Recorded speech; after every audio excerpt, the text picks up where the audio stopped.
Video ini kami buat untuk melengkapi tugas ekonomi ketenagakerjaan kelas A Palembang. Sebelumnya, izinkan kami memperkenalkan diri terlebih dahulu. Saya Monanda Augusin Putri Litro. Saya Juwita Purnama Putri. Saya Tarisa Rizky Amelia.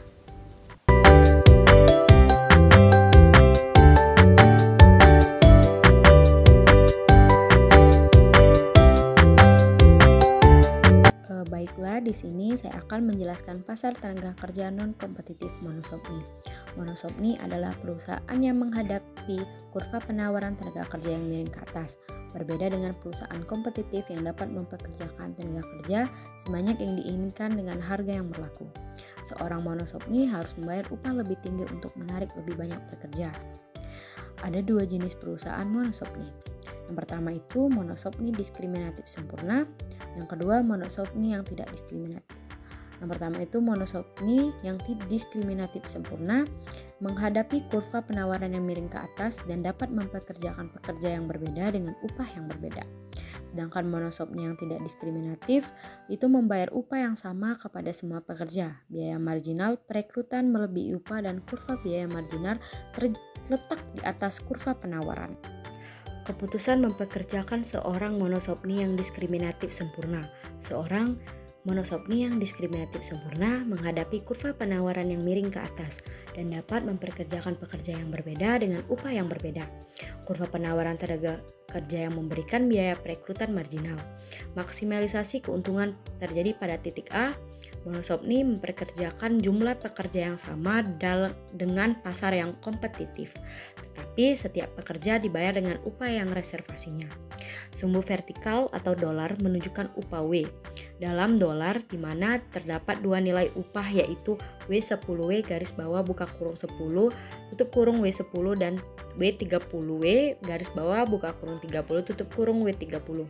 Sumbu horizontal atau pekerjaan menunjukkan jumlah pekerja atau tenaga kerja yang digunakan mulai dari 10 hingga 30 unit pekerjaan. Kurva penawaran tenaga kerja atau S, kurva ini mencerminkan jumlah tenaga kerja yang bersedia pada berbagai tingkat upah. Kurva yang naik menunjukkan bahwa lebih banyak tenaga kerja akan ditawarkan jika upah meningkat. Kurva permintaan tenaga kerja atau VMPE, kurva ini menunjukkan nilai produk marginal dari tenaga kerja. Ini menunjukkan berapa banyak perusahaan bersedia membayar untuk setiap unit tenaga kerja tambahan yang mencerminkan permintaan terhadap tenaga kerja. Titik keseimbangan, titik di mana kurva penawaran atau S bertemu dengan kurva permintaan VMPE merupakan titik keseimbangan tenaga kerja, baik dari segi upah maupun jumlah tenaga kerja yang diserap. Pada titik ini, tingkat upah yang dibayarkan adalah W30W garis bawah buka kurung 30 tutup kurung W30 dan jumlah pekerjaan adalah sekitar 30 unit. Kesimpulannya, pada pasar tenaga kerja yang kompetitif, upah tenaga kerja dan jumlah pekerjaan akan disesuaikan hingga tercapai titik keseimbangan. Jika upah berada di bawah W30W garis bawah buka kurung 30 tutup kurung W30, permintaan terhadap tenaga kerja akan lebih tinggi dari penawaran, sehingga upah cenderung naik menuju keseimbangan. Sebaliknya, jika upah berada di atas W30 garis bawah buka kurung 30 tutup kurung W30, penawaran tenaga kerja akan lebih tinggi dari permintaan, yang menyebabkan upah turun hingga mencapai keseimbangan di titik tersebut. Baik, selanjutnya, keputusan memperkerjakan seorang monopsonis yang tidak diskriminasi. Yang pertama, sumbu vertikal atau dolar, menunjukkan upah atau W dalam dolar dengan dua tingkat upah yaitu WMW, MWM, dan upah yang lebih tinggi pada tingkat keseimbangan kompetitif. Dan sumbu horizontal atau pekerjaan menunjukkan jumlah pekerjaan atau tenaga kerja yang digunakan. Yang kedua, kurva penawaran tenaga kerja atau S. Kurva ini menunjukkan jumlah tenaga kerja yang tersedia pada berbagai tingkat upah. Kurva penawaran ini mencerminkan bahwa semakin tinggi upah yang ditawarkan, semakin banyak tenaga kerja yang bersedia bekerja. Yang ketiga, kurva biaya marginal tenaga kerja atau MCE. Di pasar monopsoni, biaya untuk merekrut tenaga kerja tambahan lebih tinggi daripada upah yang dibayarkan, atau kurva MCE berada di atas kurva S. Kurva ini mencerminkan biaya marginal untuk memperoleh setiap unit tenaga kerja tambahan. Dan yang keempat, kurva permintaan tenaga kerja atau FMPE atau FMPM. Ini adalah kurva yang menunjukkan nilai produk marginal dari tenaga kerja. Dalam kondisi monopsoni, perusahaan akan memaksimalkan keuntungan di mana MCE bertemu dengan FMPM atau FMPE.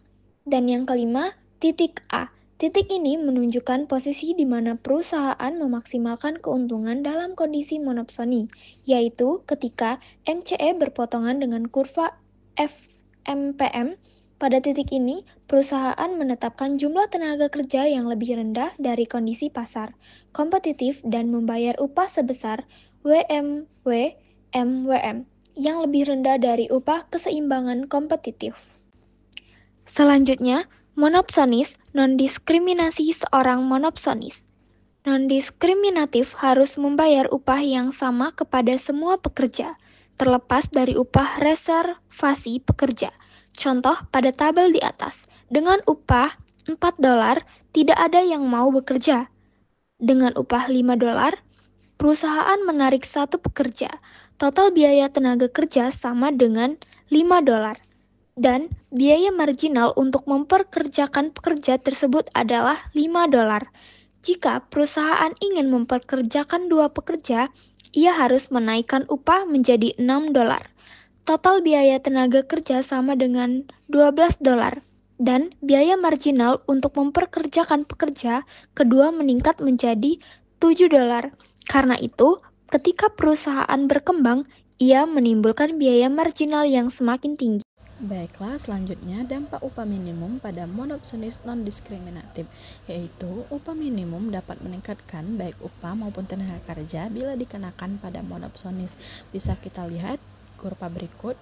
Pada sumbu vertikal atau dolar, yaitu menunjukkan tingkat upah dengan dua nilai upah, yaitu WMW dan upah keseimbangan kompetitif yang lebih tinggi. Lalu sumbu horizontal atau pekerjaan menunjukkan jumlah tenaga kerja yang digunakan oleh perusahaan. Selanjutnya, kurva penawaran tenaga kerja dengan label S, yaitu menunjukkan jumlah tenaga kerja yang bersedia bekerja pada tingkat upah tertentu. Kurva ini naik menunjukkan bahwa lebih banyak tenaga kerja akan tersedia jika upah meningkat. Kurva biaya marginal tenaga kerja atau MCE menggambarkan lebih curam dibandingkan kurva penawaran tenaga kerja. Dalam kondisi monopsoni, biaya marginal untuk mendapatkan tambahan tenaga kerja lebih tinggi dari tingkat upah karena monopsonis harus menaikkan upah untuk menarik pekerja tambahan. Lalu, kurva nilai produk marginal tenaga kerja atau VMPE menunjukkan nilai produk marginal tenaga kerja. Perusahaan akan menambah tenaga kerja hingga MCE sama dengan VMPE untuk memaksimalkan keuntungan. Titik keseimbangan monopsonis itu terletak di mana MCE bertemu dengan VMPE. Pada titik ini, perusahaan menetapkan jumlah tenaga kerja yang lebih rendah dari kondisi kompetitif dan membayar upah lebih rendah, yaitu WMW. Lalu pada area biru menggambarkan selisih antara nilai produk marginal yang dihasilkan oleh pekerja dan upah yang dibayarkan, menunjukkan surplus atau keuntungan yang didapat oleh monopsonis karena dapat membayar pekerja di bawah nilai produk marginal mereka. Jadi, dalam kondisi monopsonis, perusahaan memiliki kekuatan untuk menetapkan upah lebih rendah dari yang seharusnya dalam kondisi pasar kompetitif. Dan perusahaan mengeksploitasi kekuatan pasarnya untuk membayar upah di bawah nilai produk marginal tenaga kerja, yang berarti pekerja dibayar kurang dari kontribusi mereka terhadap output. Akibatnya, jumlah tenaga kerja yang dipekerjakan di bawah kondisi monopsoni lebih rendah daripada jumlah yang akan dipekerjakan dalam kondisi pasar kompetitif. Mungkinkah perusahaan kompetitif memiliki kurva penawaran tenaga kerja yang miring ke atas? Ya, perusahaan yang kompetitif memiliki kurva penawaran tenaga kerja yang miring ke atas. Meskipun dalam banyak kasus kurva penawaran tenaga kerja dianggap horizontal dalam pasar tenaga kerja yang benar-benar kompetitif. Pada pasar tenaga kerja yang kompetitif, perusahaan dianggap sebagai penerima upah. Mereka tidak dapat mempengaruhi tingkat upah karena pekerja mempunyai banyak alternatif dan upah ditentukan oleh pasar. Dalam kondisi seperti ini, kurva penawaran tenaga kerja untuk perusahaan kompetitif adalah horizontal pada tingkat upah pasar. Namun, dalam kondisi tertentu, kurva penawaran tenaga kerja bisa miring ke atas. Dan yang terakhir yaitu kesimpulan.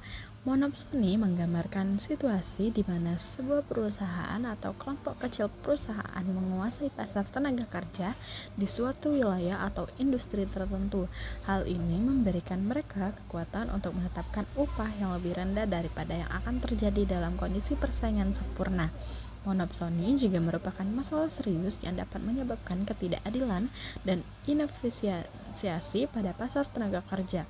Karena itu, sangat penting untuk memahami karakteristik dan dampak dari monopsoni agar dapat merumuskan kebijakan yang tepat untuk mengatasi masalah itu. Demikianlah video yang telah kami buat. Semoga bermanfaat bagi kalian yang menonton. Saya Monanda Agusin Putritra. Saya Juwita Pratama Putri. Saya Tarisa Rizky Amelia. Kami pamit undur diri. Terima kasih sudah menonton sampai akhir. Kami tutup. Wassalamualaikum warahmatullahi wabarakatuh.